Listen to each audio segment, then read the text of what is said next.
Crop Talk on Market Journal is supported by Nebraska soybean farmers and their checkoff. Finally today, tariffs have been front and center in the headlines lately, and there's a lot to unpack here.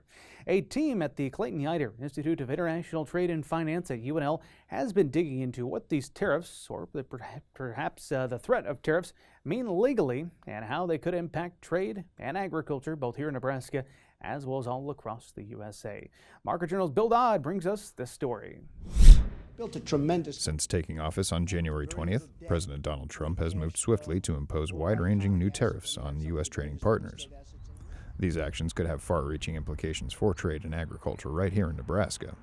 But in order to understand this current round of tariffs, it's important to understand the legal basis on which the Trump administration is making their case.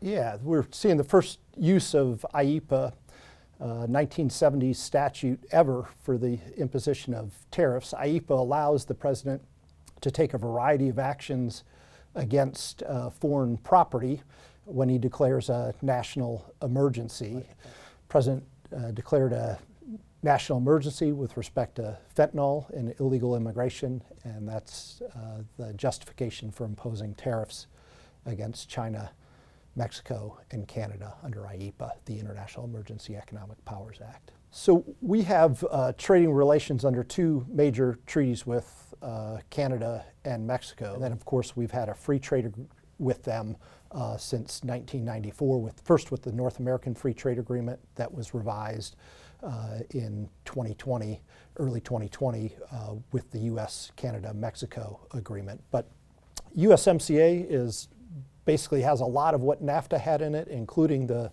provisions establishing 0% duties, free trade between the countries, and zero tariffs. It did update the rules of origin in the agreement, the rules we go through to determine if a product is determined to come from Canada or Mexico and entitled to those 0% duties. And the recent tariff actions would be potentially violations of both our WTO obligations to Canada and Mexico and our USMCA obligations to Canada and Mexico.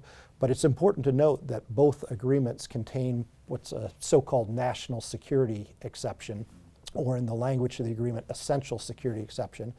The USMCA one is actually less constrained in its use than even the WTO one. So if challenged legally, at the international level, the U.S. would put forth that essential security exception as a justification. When it comes to the possible immediate impacts to agricultural producers here in Nebraska, it's no secret the trade disruptions with Canada and Mexico will have a lasting impact on Nebraska's leading industry. While ripple effects from President Trump's first trade war with China are still being felt throughout the ag sector, the latest proposed global tariffs could create a whole new set of ripples to contend with for years to come. You know, the price risk, right, that's going to be significant. So if you look at 2018-19, there was a loss through quantities being lost in those markets, but also an impact through prices. And so prices are likely to go down, and prices are already, you know, quite low, with soybean being, at or lower than $10 and corn below $5. So hedging your price risk is particularly significant, important this season.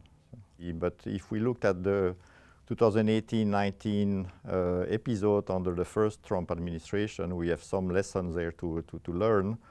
And so, for instance, the Chinese imposed tariffs on soybean coming from the U.S. To their market, and so as a result, we lost a major market for U.S. soybean. We had difficulties finding alternate markets, and the loss to the soybean industry was about of the order of $9+ billion. And so that's a major crop of the Midwest and for Nebraska. The same results also hold for pork, coarse grains. And so those are the typical commodities that we have in excess supply, and we need markets for those. And so China was a big market, and so we got hit there. We can expect the same in Europe and in other countries, in Mexico and Canada. we export a lot of meat product to Mexico, and those markets, we can expect them to see them close as long as the trade war goes on. Focusing more clearly on trade with China, when trying to garner lessons from the past, that could be a difficult task, as this round of tariffs with China differ greatly from the first trade dispute taken on by Trump's first administration. This trade war is unique in that it's sort of rapid and unpredictable.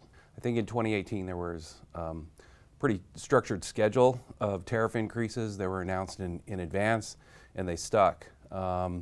These are broad-based tariffs that currently have very few carve-outs. There were a lot of goods that were exempted in the 2018 trade war that don't appear to be exempted this round. So, I would suggest that the additional 10% tariffs, which are above what we had in the 2018 trade war, are significantly costly to the U.S. economy. It's really hard to think about a best case scenario in the current environment because there's so much uncertainty. And so worst case scenario is we get all of the uncertainty and all of the distortionary effects of the tariffs, including significant retaliation. One of the big worries for me is that we're disengaging with the international community and the overall goals of cooperative trade and being a stable trade partner. And so worst case scenario, you see that the U.S. basically detaches from the trade system, and we become unable to sort of influence negotiations on cooperative trade. We become just an unpredictable trade partner that nobody wants to negotiate with. Considering the staggering pace of tariff threats coming from the current Trump administration, there will be many more developments to come in the days and weeks ahead. Reporting for Market Journal, I'm Bill Dodd.